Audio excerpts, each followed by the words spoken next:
build it. He will. It's the Skinny on Sports Podcast with Aaron Cowk. I throw balls far. You want good words? Data language. Talk real sports with a real man. Come after me! I'm a man! I'm 40! And now, here's the be-all, end-all, know-it-all of high school, college, and pro sports. Aaron Skinny Cowk with the Skinny on Sports. We're talking about practice, man. I'm the MVP. Good Wednesday morning out there, Western Oklahoma. Welcome to the Skinny on Sports right here on 98.1 FM, the Sports Animal. Glad to have you along for the next hour. We've got all kinds of stuff on the slate. Local kid made his OU debut on the golf course this week. We'll tell you how that went. Did you see – do you know the name Darnell Taylor, Jared? No. Okay, did you see in the Seahawks-Lions game one of the Seahawk defenders make a fool of himself? No. I'll have to tell you about it toward the end of the show. It was amazing. I don't know if I've ever quite seen. I don't think I saw this. It was awesome. I'll tell you about it at the end of the show. Okay. Exactly how Darnell Taylor made a fool of himself. College football. Heading into conference play, I want you to give me your top 5 storylines across the country. More locally, do you think this is the lowest over-under on a game, the OSU-Iowa State game, since Mike Leach came to the Big 12? 36? Oh, wow. Zero expectation. That's like 20-17. And that's not a compliment to their defense, is it? I don't think so. I think it's telling you what Vegas thinks about their offenses. These two coaches Good Lord, feeling Matt some Campbell. heat. Did you see him? Yes. My God. Feeling some heat here. You think Matt Campbell regrets? Now, we don't know if he really did have all those offers, coming off of the 2020 season. He was a hot name. Hot name. Wonder if he regrets what he did. I think you believe this will be Oklahoma's first test at Cincinnati. We'll talk about that. And then I know this is going to be brought up, especially with OU this week, and then also I think with Texas this week. Two different things. But how much, with Cincinnati first conference game at home against Oklahoma, and then also the kind of the swan songs of some of these rivalries with Texas going to Baylor. How much is that really a thing? Like the first time one of those two comes into your house, especially for the newbies, and then kind of the last time that these two go on the road in certain places. Obviously, Bedlam is top of mind there. How much is that really a thing? How much could that even really affect what the outcome could be? So we can talk about that. Right off the top, a little baseball. Most important series left. I kind of got sidetracked and didn't get all of those written down, unfortunately. I can think of a couple just right off the top of my head, no more important than Texas and Seattle. But there have to be some more. My Brewers, just about done. Just about wrapped up the old Central. Will. It's Cubbies' bad time to lose 5 in a row, but they got to win last night. The wild card races are going to be awesome down the stretch as well. So we'll talk about that. Rangers bullpen, historically bad, but they're hanging in. They're hanging in right in there. Even blowing a save last night, they still got the win. No, it helps you get Josh Young back. It does, and I think that's what's helped them stay afloat, right? Because you mentioned it was all crumbling at the same time with the bad bullpen and the hitters that were hurt. Now they've gotten that lineup back intact, and they've been able to kind of tread water. Will it be enough to get into the playoffs? Ohtani has gone home and had Tommy John surgery. He's going to hit in 2024, be ready to pitch in 2025, according to the reports this morning. And then about the time you start feeling sorry for Cardinals fans, like, man, your team is terrible. You're usually one of the better teams in the NL, if not baseball. You got to realize what they've been able to do the last 12 months, what they've been able to see. If you don't know what that is, I'll tell you. 225-9698 is the phone or the text line. 225-9698. Give us a call, shoot us a text. Talk about any of those things. Whatever else might be on your mind, feel free to chime right in at 225-9698. If you're going to be outside the listening area, stay in touch with the show a couple of ways. Log on to kadsam.com. Download the app as well. You can do that. It's a free download, Paragon Communications app. It's got everything. Radio, the Penny News, brand new edition of that Penny News is on the website as we speak, thepennynews.com. Check out the new deals in this week's Penny News. Be able to grab one of those dudes. A lot of places tonight, for sure by in the morning, everywhere. Big Elk and Paragon TV. Big Elk TV will be silent this Friday night because the Elks getting their bye. Paragon TV won't, though. You've got Merritt opening up district play against Moreland. That's tomorrow, Thursday. It's a Thursday game. Homecoming out at Merritt for Moreland coming into town. And then Hollis hosts, who did I say that? Cyril. Hollis hosts Cyril on Friday. That's still non-district play for Class B's District 1. So they don't have as many teams as everybody else. So they still got a couple more weeks of non-district before they hit that district slate. But Paragon TV, watch it through the app. High school sports streamed live there. And, of course, the Skinny on Sports podcast. You can find it everywhere where you find any other podcast in your life. Hello, Jared. Good morning. How are you? I'm good. What'd you do last night? It's the earliest that I can remember ever watching a basketball game, an organized one. Little kids, third and fourth grade basketball started last night. Yeah, it was funny because this weekend at the baseball field, a couple of kids, their kid from Canute, a couple of them on Wyatt's team this fall, and they were both talking about how tired they were going to be because basketball was starting. I was like, what? It's September. Yeah, after the game, one of the girls, she's on a 12U team. She came out of the locker room in her uniform because she had games last night. It's like, wow, Emma, you got to go to now play softball? She's like, yeah. So, yeah. You know who loves basketball season being like 6 months long? The coaches? Matt Thompson. Why is that? He just loves it. He doesn't really like softball or baseball as much as basketball, so he loves that basketball takes up all this amount of time instead of baseball and softball. I'm being really sarcastic. I kind of thought you were. Being really. Like, doesn't sound like, okay. I mean, really sarcastic. But you could. It was fun, and what was great was it hot in the gym? No, it was fine. It was comfortable. Really? It was over at Hammond. Oh, it was at Hammond. It wasn't okay. So you haven't had a home game yet? No, and that's crazy. The schedule, and I don't know. I don't question it. It is what it is. But we won't play again until the end of October. So it's like we played I this remember one, you telling me that. Yeah. Like, wow. Okay, we play this one game and now we'll wait. But whatever. But it was fun. You could tell they were rusty, but because they haven't played in a while. But it's because it's September. a little bit, and plus, I mentioned one girl was going to softball. Most of those girls played softball on Monday night. Yeah. You got to switch gears, But they did good. It was fun to watch them. A lot of good numbers. It's encouraging to see the number. I'm both for Hammond too. Of course, Hammond always going to have good numbers, and so it was fun. But it wasn't a late night. Able to get home and kind of just relax. Didn't really.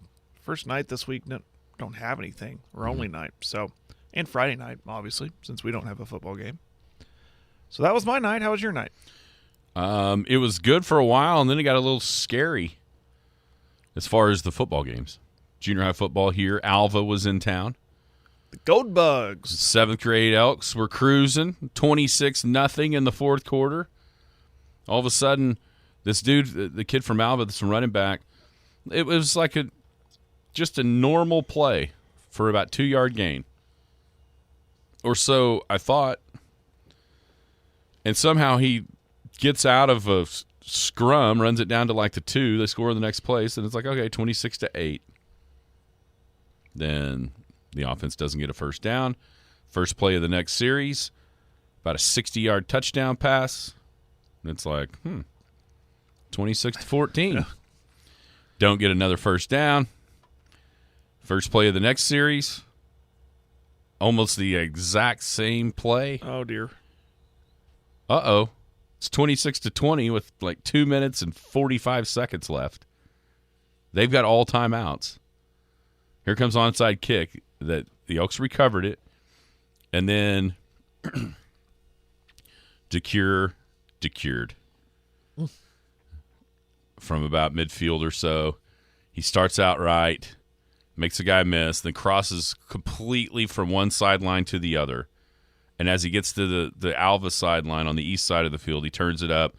Looks like he's got his face mask grabbed and like 8 dudes around him.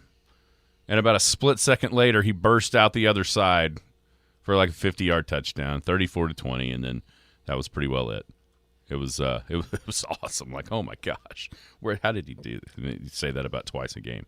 How did he do that? But so the 7th grade Elks won like 34-20. I think the 8th grade pretty well dominated 38-12. So both of those teams still unbeaten, and trip to the Tornado Bowl coming up for all Elk City teams next week. Tuesday is the junior high, and then of course the high school on Friday. So see what they're made of against the Red Tornadoes next week. But it was fun. It was a beautiful evening. Yeah, it was. All the weather was east or south or did. wherever from us, so worked out pretty well. Baseball's man, coming down to it. You know, the first half or 3/4 of the season was dominated by the Ohtani story. Then he gets hurt, and that goes kind of in the background. And now it's pennant time. It's pennant chases. It's wild card chases. And we've got one very interesting division race in baseball, which is the AL West. One semi-interesting maybe with the AL East. But then the wild card chases are fascinating in both leagues. Right now, as it stands today, the Orioles would win the AL East, which is an awesome story that nobody saw coming.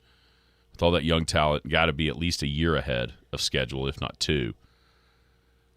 They're 2.5 games up, 3 in the loss column over the Tampa Bay Rays. With everybody's got around 10 games, 11, 12, somewhere in there to play.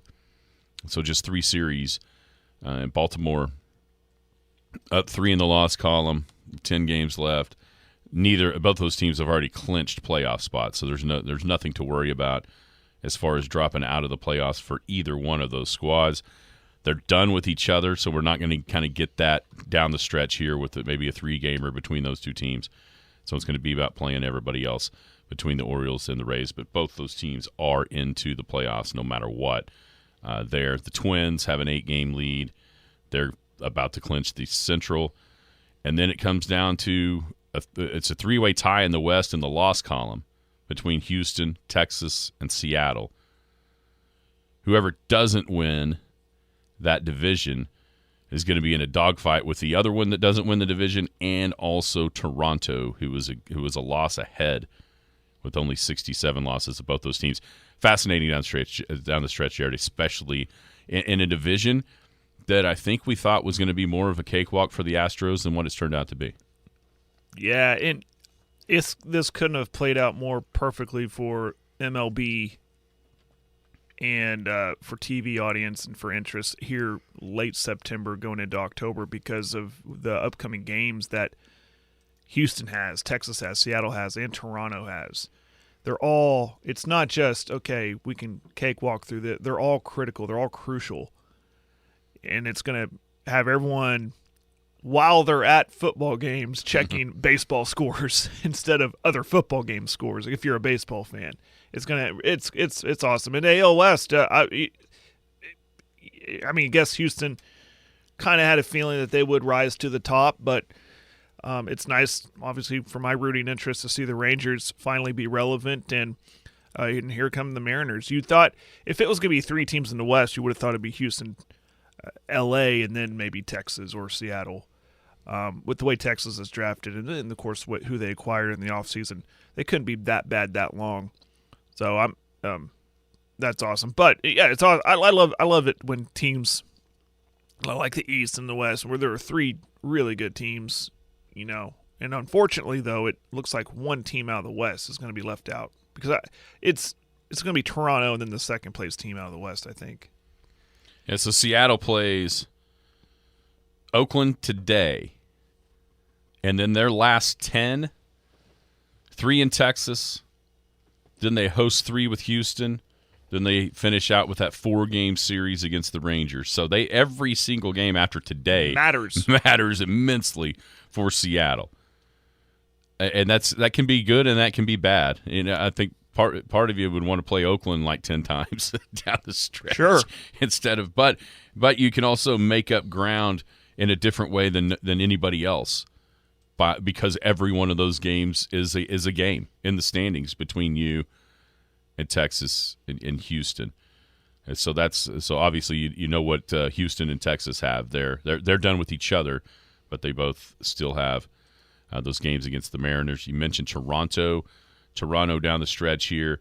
They've got 3 with two more with the Yankees, then 3 on the road at Tampa. Then 3 more with the Yankees. Then 3 more at home. Those at home, so and then 3 Tampa more Bay with Tampa. games, Yes, you got during that. Especially Mariners, if Tampa can get a little bit closer to Baltimore, where they're trying to win those games down the stretch to try to win the division. Right, and that's crazy is when the way you just said it, I would assume that the Mariners-Rangers series are happening at the same time as the Toronto-Tampa Bay series. They are. I mean, both teams are going to be watching that series while they play. Okay, because that's wild card implications. That's so fun. And then also, then of course Houston, Seattle. I wrote down some key series left, and so all those that we mentioned. Again, it's great. It's great. It's not shut it down. What teams that are eliminated going up against teams that have clinched towards the end of the year. I mean, the pennant races are awesome. Wild card races are awesome. And then that just carries over into October in the playoffs. Yeah, because you really get 2 extra weeks of playoff baseball. It feels like starting playoff right baseball. now. Yes, it does feel like playoff baseball is happening right now. And I love it because every pitch, every game, every at-bat matters. It's going to be great. Then in the National League. And by the way, I just have to say it out loud for myself is there was 0 expectations for the Rangers to win 80-plus games and maybe just miss out on the playoffs by half a game or something. Still, in hindsight, it's a pretty good season. Yeah, but it matters now. Dealing with two your best pitchers who got injured and still in the conversation. 3 for 17. So, you know what that number is? Has to be related to the Rangers bullpen. Converted save chances. The last 17 they've converted 3. Clear upgrades needed in the offseason there. And just twist that knife some more. Just twist a little more. Let me ask you this. Let's just pretend like the Rangers just every reliever they have at the big leagues just sent them a pink slip, and they brought up that number of relievers from the minor leagues. There's no chance they could do worse, right? Yeah, exactly. Yeah. So there's clear problems to be fixed. There's stuff that they addressed, and that was the starting pitching, and they addressed that and shored that up. I would think the rotation, when healthy, is really good. Now maybe this offseason they go after some relievers, some closers, whatever, that and shore up that bullpen. But you know what's going to be on everybody's mind this offseason? This fall is Ohtani. In the National League, the division races are pretty well decided. I mean, the Brewers would have to absolutely collapse to a point we may have never seen in the history of baseball. They're up 6 in the loss column with 11 to go. So, and the Braves and the Dodgers have already clinched. So those things are pretty well decided as far as your 3 division champs. In the wild card hunt, you have the Phillies as the first wild card. Diamondbacks, Cubs, both with 72 losses. They're next. Marlins, a loss back at 73. Cincinnati at 74. Giants at 75. Padres got hot. They are molten fire hot right now. It's winners of 6 in a row, but I think it's going to be a little bit too late. So they're back at 78 losses, which would be 6 in the loss column back. Probably too far. But that's going to be really interesting. And I know, and I've said this, everyone in the National League wants to see Braves-Dodgers in the NLCS. Everybody wants to see Mookie Betts and Ronald Acuna. By the way, Ronald Acuna is unbelievable. Last night was the 12th game, courtesy of ESPN Stats and Info. 12th game that he had a home run and a stolen base in the same game. It's tied for second most in a season since 1900. with Bobby Bonds, who did it in 19. You know who had the most in a season? No. I think you can get it if you think about it. Repeat the stat. I have to let it process. Acuna has 12 games this season with a home run and a stolen base. Uh-huh. One guy in 1980, I'll even give you the year, 1986, there was a guy that had 13 games with a home run and a stolen base. 86, Ricky Henderson? Ricky Henderson, that is correct. All-time leader in that stats. I want to be like George on Seinfeld. That's it for me. Thank you. I'm out. I shouldn't have given you the year. It would have been harder to think. Yeah. You say the late 80s and anything involves stolen base, you got to go to Ricky Henderson absolutely, first. 100%. So Acuna, that's a heck of a MVP race. I think in the National League, I have a feeling Acuna is going to win over Betts. Give it to him. He should, but we'll see. And then honestly, in the American League, it ought to be closer than it's going to be because of how long that Ohtani's going to end up being out. Mm-hmm. Your boy Sager is. You look at the numbers.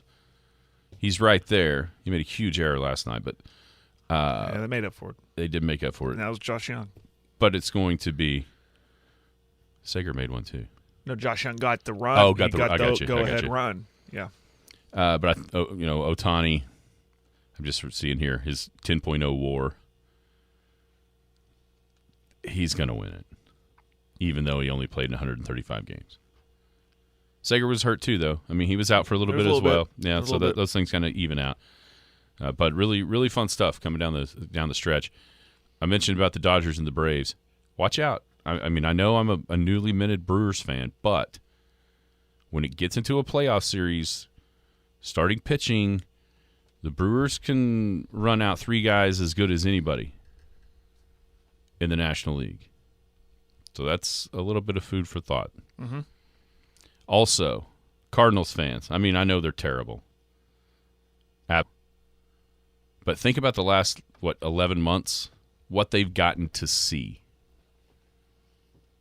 They may have gotten to see the last time these milestones are ever reached in Major League Baseball. Last year, Albert hitting 700.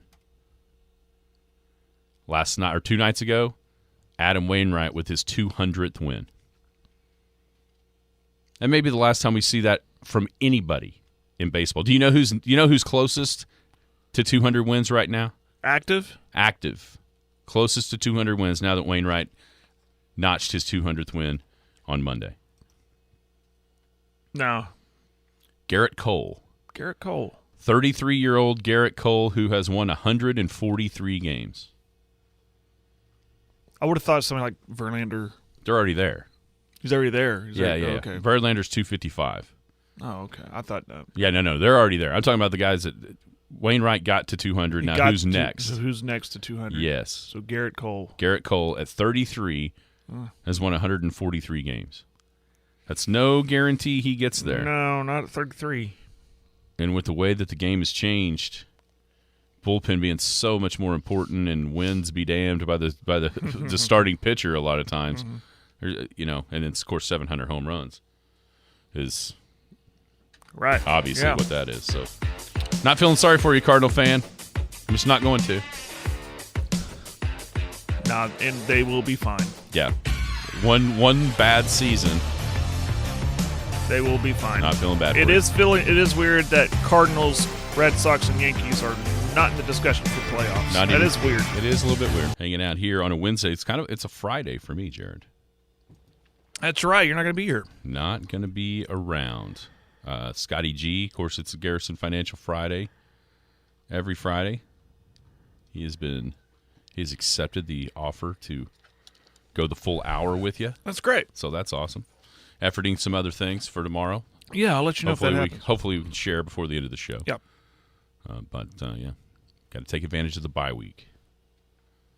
You're going to take advantage of Thursday night here in a couple weeks. What's Thursday night? What am I taking advantage of? Thursday night games, which mean Friday opportunities to go do something.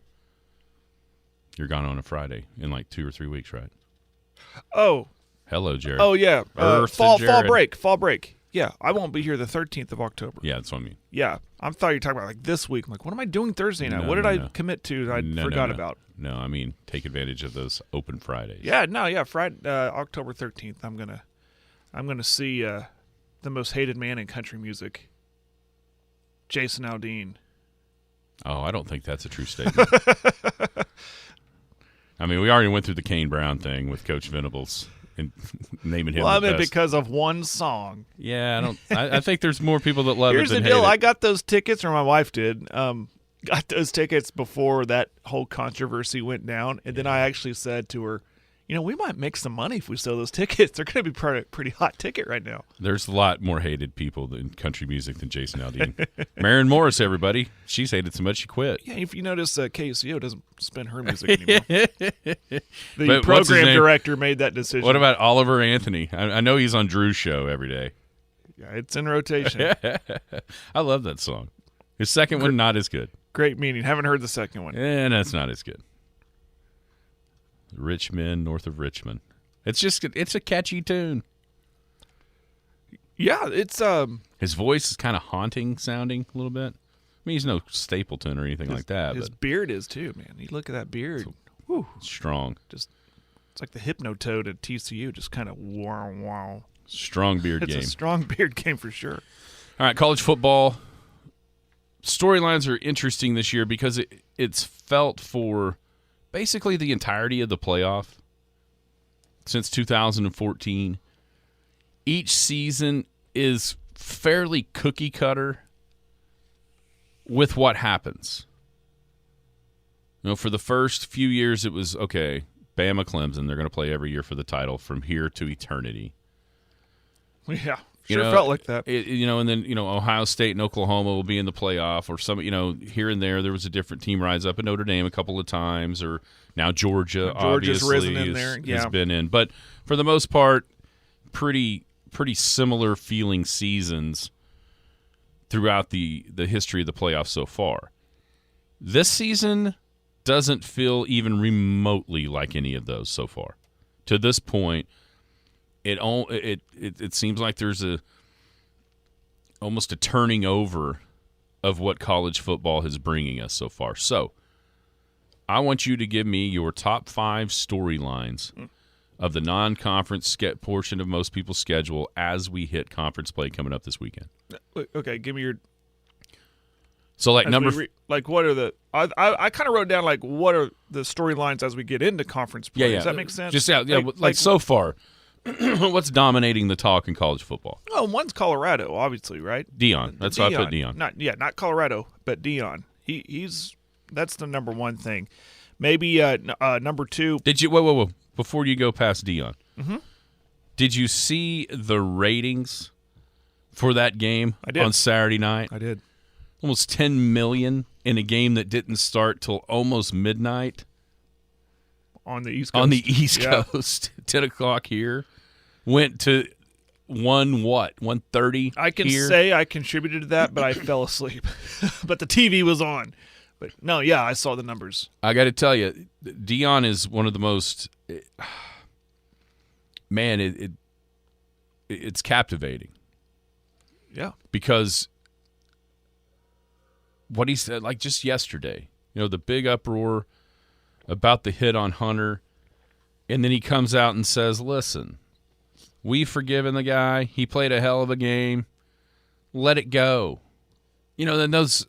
Like about the time you get over the phenomenon of Colorado and Deion, he does something like that and just like pulls you back in, right? Yeah. I mean, I think at the end of the day, what is going on out there and what he's doing, it's like 80% good in my mind.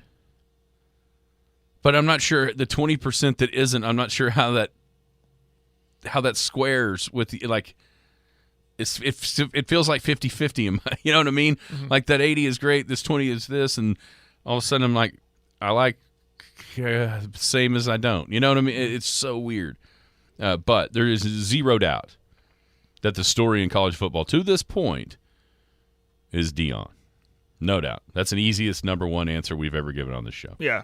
I didn't know we're ranking them, but that's the first thing that came to mind is going to be Dion. Yeah. The second one. Hang on, right go quick. ahead. On the text line, 225-9698 is that number.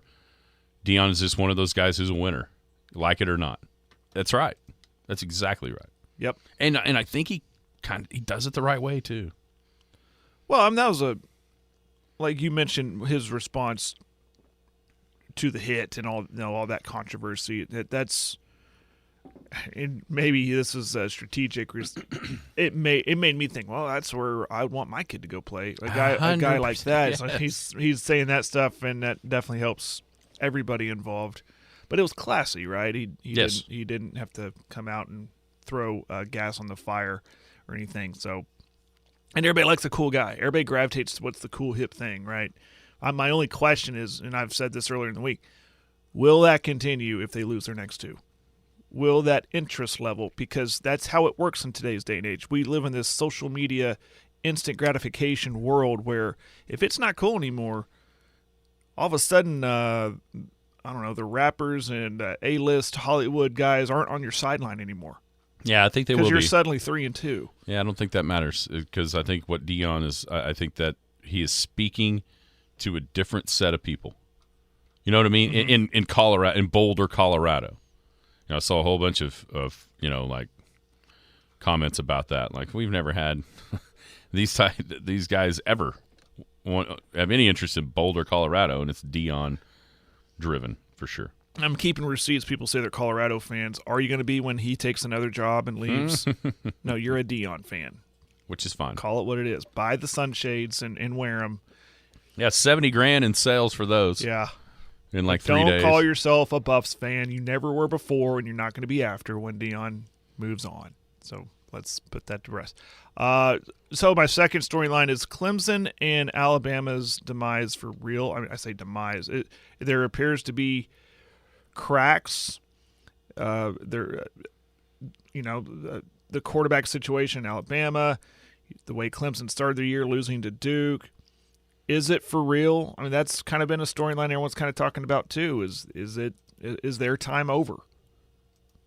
So that's one I've got that one sort of down on next. Mine is Pac-12 have saved their best for last. That's a good one. How many times in the history of this show have something like that, yeah. Have we come in here Tuesday after Labor Day and went, well, Pac-12's out of the college football playoff hunt. Right. And now in their last season of existence, there's 8 teams ranked in the top 25. I heard this conversation yesterday afternoon. And 2 of them are still going to remain in the Pac whatever. The ones that didn't get to go anywhere. Yeah. The Cougs and the Beavs. Yeah, that's funny. Yeah, 2 of them are still representing. And that was kind of mine it kind of started the year because the easy answer to that question of this storyline, I guess, is who's going to win the Pac-12. Everyone naturally going to say USC. It has to be. They got Caleb Williams, Lincoln Riley, high-octane offense, da-da-da. But that's still my question as we go into the conference play portion of the year is who's going to win the Pac-12. I don't think that answer is as clear as what people would think it was at the beginning of the year. No, I don't either. Oregon State at Washington State. So Beavers at Cougars this week. It's a huge week. I think I saw this is the first week since at least 2000 that there are 6 games between teams that are 3-0 and ranked. That's awesome. My third one is kind of goes in with the Bama thing, but the SEC struggled. We haven't seen that conference have any cracks as far as being the guaranteed number 1 best conference in America since that run started way back in 2006 with the first Urban Meyer Florida title. And I think there's legitimate question marks as who is the best conference this year, and I don't think anyone that says SEC is just because that's what they're used to saying, if that makes sense. I don't think that that's the case. The results in the non-conference bear that out. And for the first time in years, almost 20 of them, there are legit question marks and legit heirs to the throne of the best conference in college football. Yeah, I was kind of the SEC thing. I guess that kind of rides on the Alabama question, but not so much the ACC side. I think the ACC is actually a decent conference with Florida State. We'll find out a lot this weekend. Florida State and Clemson playing. Of course, there's Duke. Miami's looked good so far. Carolina has looked good. Yeah, so there's some. I guess the storylines are the shift I guess more of a balance in conferences outside of the Big 12. I mean, yeah. that's not worth mentioning. But yeah, and then how about I had questions about Penn State. Now my questions are, how good are they? Because I've always never really trusted them because they've always blown that game to either Ohio State or Michigan or somebody. They always win that one, have that loss, and then it's always Ohio State's conference, and now it's been Ohio State and Michigan. Last couple of years, Michigan's conference. But can Penn State come up and rise those and challenge those two? Mm-hmm. So that's a storyline for me, is that they look the part.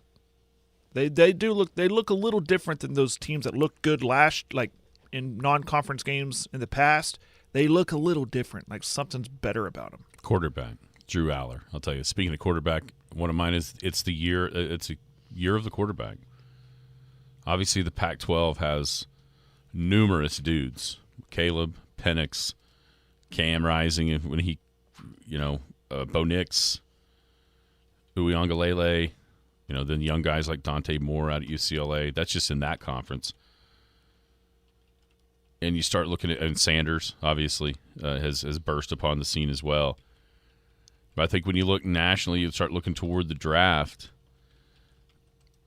There are going to be so many of those guys that are going to get drafted in the first couple of rounds.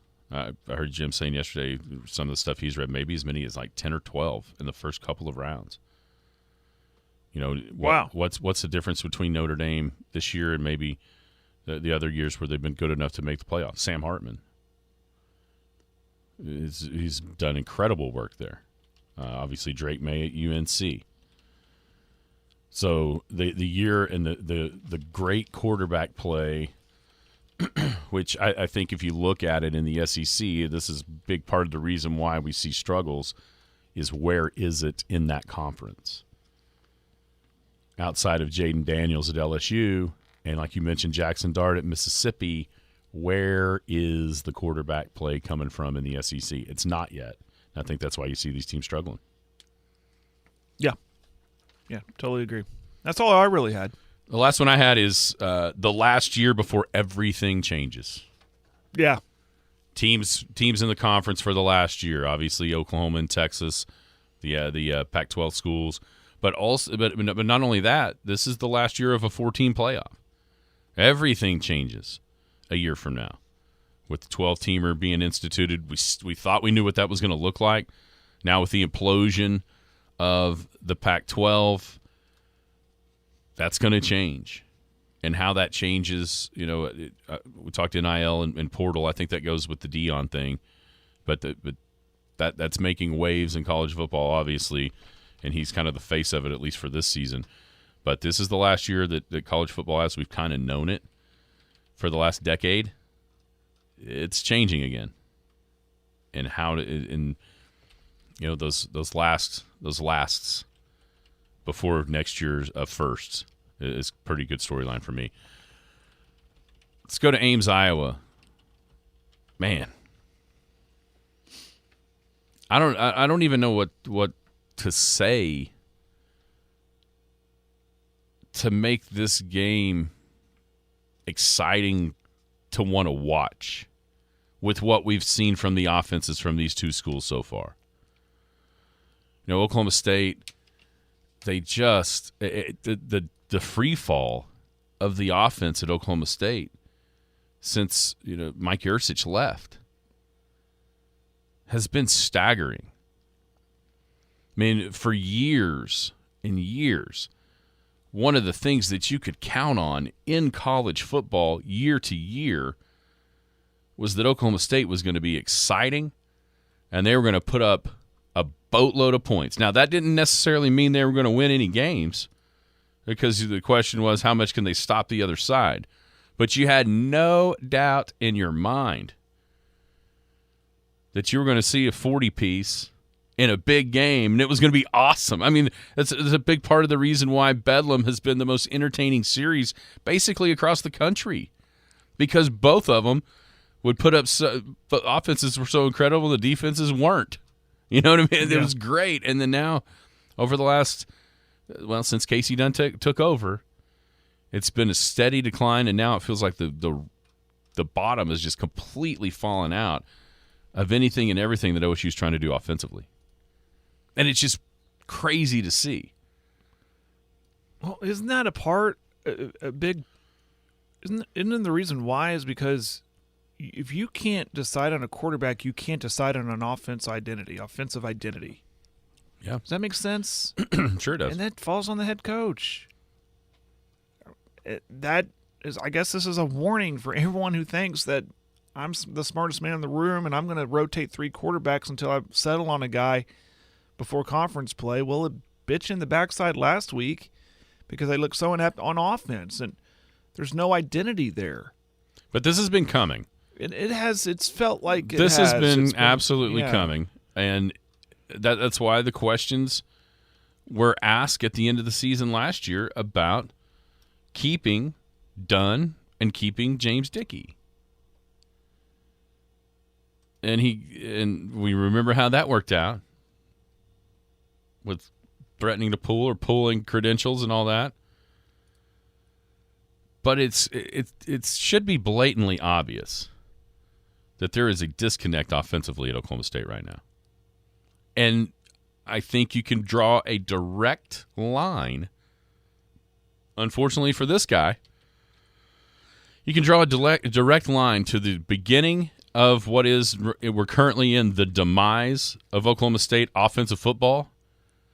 Directly goes with when Casey Dunn took over as the offensive coordinator. Yeah, absolutely. 100%. And that's just the way that I don't know. It's just the way it is. And it just hasn't been, even in 2021, that kind of out of nowhere fantastic season that almost netted a college football playoff spot. It really didn't have much to do with the offense. It was because Jim Knowles and that defense were top couple behind maybe only that ridiculous Georgia team when it came to third down defense. When a lot of those statistics defensively that year, it was like Georgia than OSU.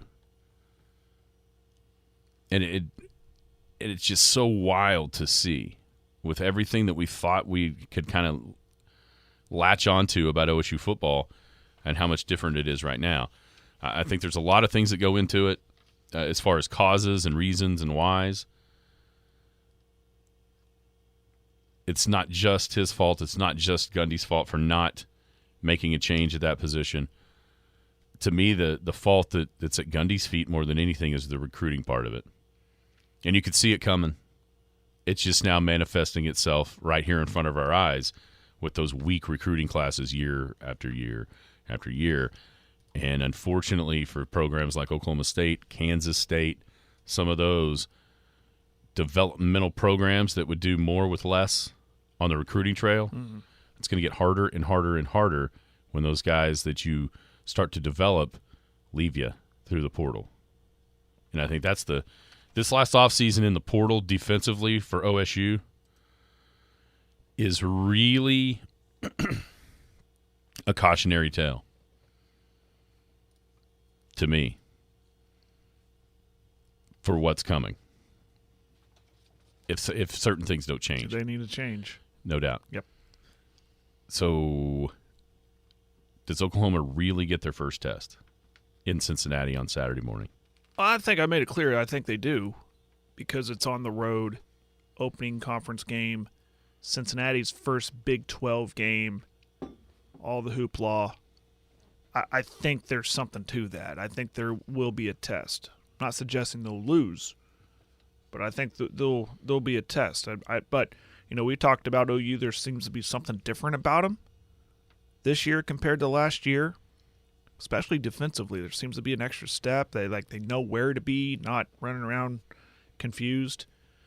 So we'll see if they can survive that first wave of excitement and fandemonium going crazy.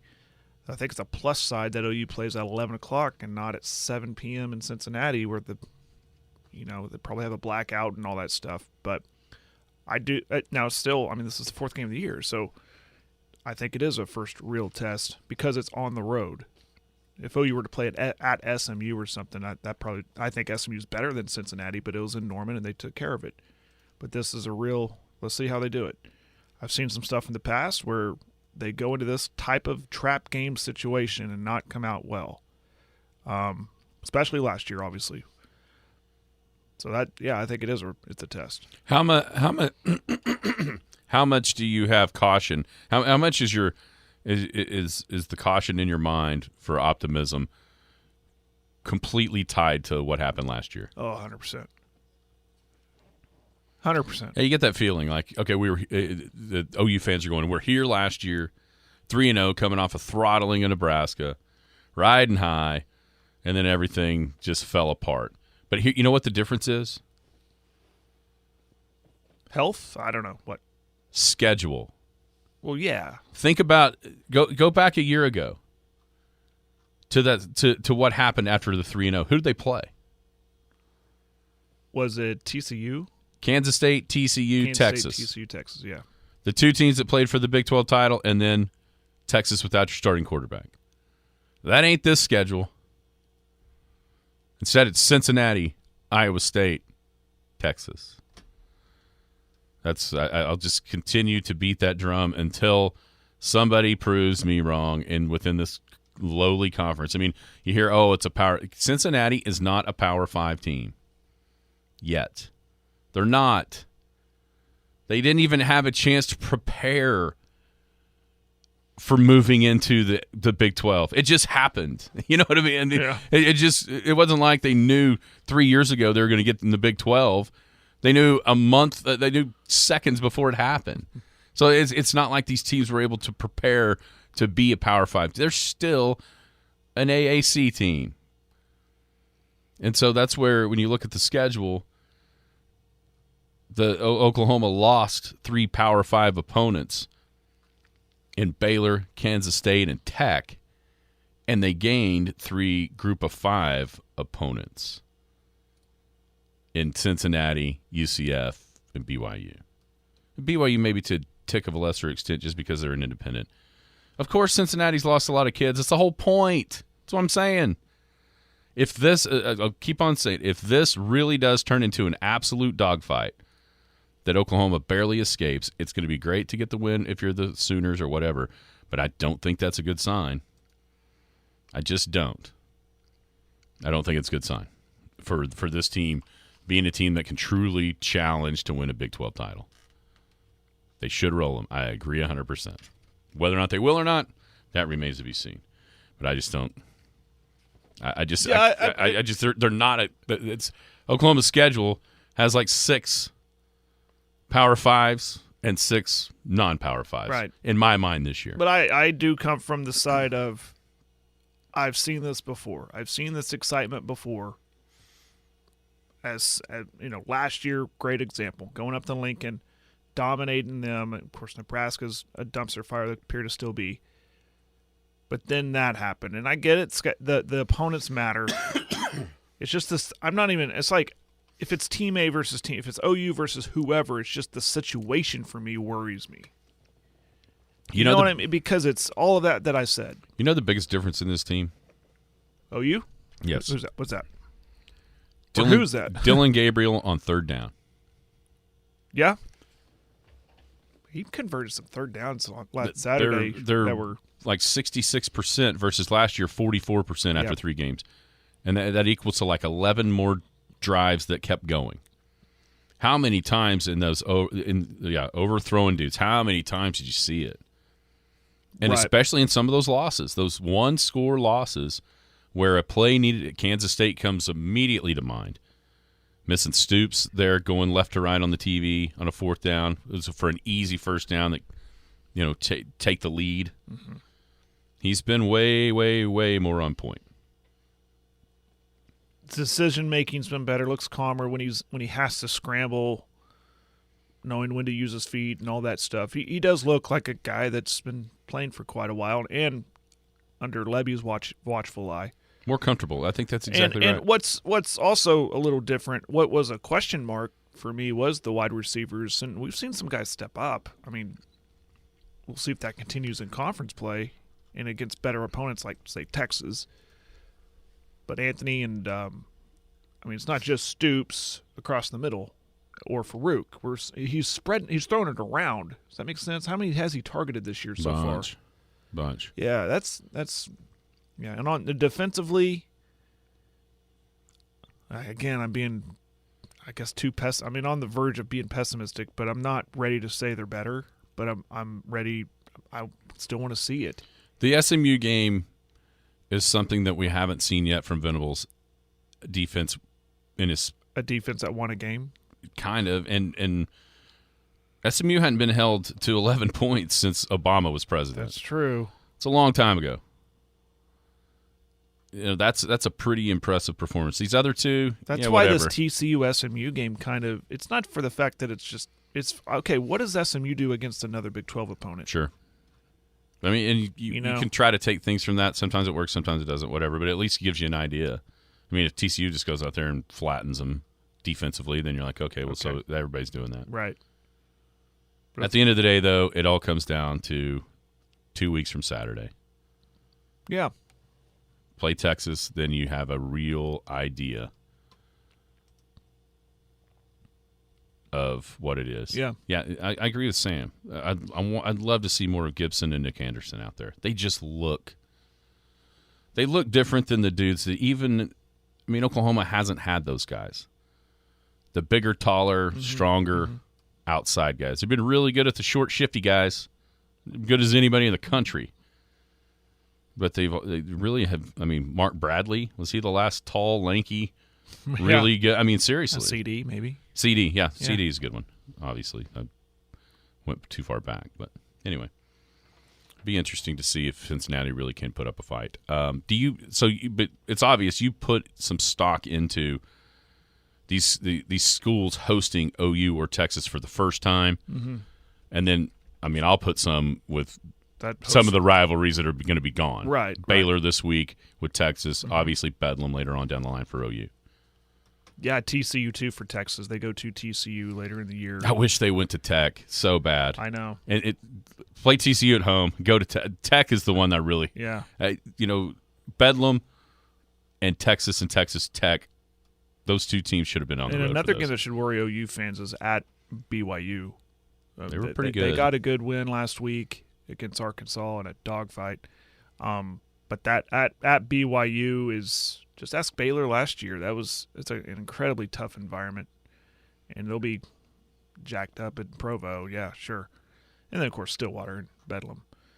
Yeah, that all means something. This is the last year in the Big 12 for both OU and Texas, and going to places like Cincinnati for the first time, and then on top of that, it's their first Big 12 game. I put that on that list here of going to places for the first time. Could be a trap. See, I put a lot more into the going last time, just because those are already kind of established rivalries versus some mid majors. It's hard for me to find a game like that for the last time for OU outside of Stillwater. Maybe Lawrence. Not really. It's OSU. Yeah. And for Texas, it's Baylor and it's TCU. Yeah. Programming note. Go right ahead. Toby Rowland, the voice of the Oklahoma Sooners, will be on with me tomorrow, 9:30. So awesome. We'll preview that Cincinnati game and look ahead to the rest of the conference play for OU and other games too throughout the conference maybe this week. But we haven't had him on in a little bit. Yeah, it's been a couple years. Yeah, so we'll have him on tomorrow, 9:30. Very good. Toby tomorrow. Scott will be with you the entirety of the show on Friday. Awesome.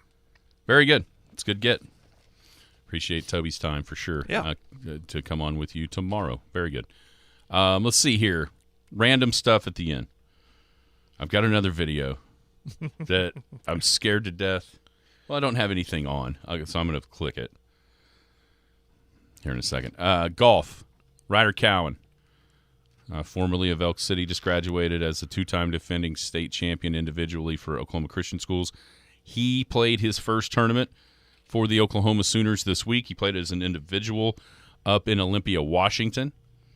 Ryder shot 72 in round 1, which is even par. He made 4 birdies, an eagle, and 6 bogeys, so it was kind of a roller coaster of a round on Monday, the first round Monday. Then he finished in the dark on Monday night with a 4-over 76. Came back yesterday, was 4-over with 3 holes to go, birdied his last 3 holes in round 3 to shoot 1-over 73.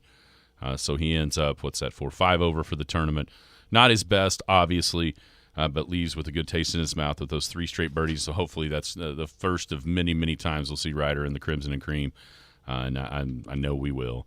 It just probably a little bit excited to get out there. Oh, yeah. And I can't even imagine what that would feel like. So Ryder, not his best for sure, but he'll be better. He'll be back. He'll be fine.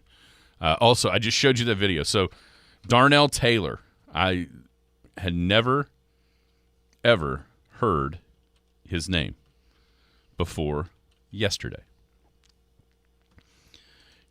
If you didn't see it, in the Seattle-Detroit game, Detroit has the ball, Jared Goff in the shotgun, receiver comes in motion, and it's that play where they snap it back to Goff, and he basically just touch passes it forward. It's kind of a jet sweep, but it's a pass if they drop it, instead of trying to hand it off and fumbling. And the receiver gets 5 yards, gets tackled. In the backfield, though, as Goff touches it forward, he completes the rest of his assignment on the play by dropping back and pretending like he's got the football and going to pass. Cue Darnell Taylor, the right side defensive end, who then rushes in, falls for the fake completely, and just tattoos Jared Goff about 4 seconds after he let go of the football. Flags fly, and Taylor still doesn't know he did anything wrong. He gets up and has a little sack dance celebration without knowing the ball is not in Jared Goff's hands. There are good instincts in football, then I guess there's just that. That was bad instincts. I mean, I get it. You're trying to rush the quarterback against a dude across from you that's probably 6'6", 350 pounds, and is trying to tear your head off. But, Darnell, unless this was the first play of the game, which it wasn't, you have to know that as you've been being blocked by said 6'6", 350-pound human, when you have little to no resistance to get to the quarterback, there's a really good chance he doesn't have the ball. And honestly... And Goff wasn't even play fake. He just pitched it, but then he kept dropping back, he had his hands in holding the ball position, trying to, he carried out a fake, and man, did Darnell Taylor bite. And honestly, it would have been pretty funny if he'd have just hit him, but getting up, doing the sack dance celebration as 2 different penalty flags fly for your late hit. Just really, really set that off to the end. That was phenomenal. Really, really, really phenomenal there by Darnell Taylor. Now, oh, man, my Twitter updated. I'm going to have to find this on Golf Digest. Somehow, some way, I'm afraid a dude teeing off on a par 3 hit himself off of a ricochet, off of a tee marker. Seen it. Where you don't want to hit yourself. Is that what happens? I've seen it. Yeah, it's... Ooh. I've had some pretty unbelievable shots. I've hit a tree or two that I've had to dodge. Coming back at you? Coming back at me, but I was dodging my head out of the way, but not down there. You see the guy who just lost it. He teed off pretty wide fairway from the video, and he found the one puddle that was right in the middle of the fairway, and he just lost it. He said, nothing 30 yards that way, nothing 40 yards that way. I find the one puddle. And he tried to hit out of it, and he just made a mess up. Oh, he was like, no, I'm going to hit it. I'm going to hit it. And everyone, all his buddies that we're golfing with, and they're filming him just cracking up because he just lost it. I guess he was not having a good round up to that point. I'll have to find that for you. We cannot play that on the air. It sounded like Morse code after we edited it. It was funny. Yeah, I'm watching this dude. I mean, poor guy. The guy got he's got pants, tees up, yeah. iron in hand, and just he hit the tee marker in front of him. Yeah, exactly. Yeah, you see it. I thought he was going to hit the side, to the front, to the right. I mean, yeah, he hit the front right tee marker, and it came right back into his lower extremities. I mean, that isn't such an impressive bad shot. Like you couldn't do it if you tried. You couldn't, because it's that if you know golf, those tee markers are at an angle. Yeah, and for it to hit it directly and then come right back at you at that angle. Yeah, that's a rough break. Wow, it's a really rough break. Question is, who has the best chance to have this happen to them this weekend in the golf event I'm attending? Who has the best chance? Yes, of all the combatants.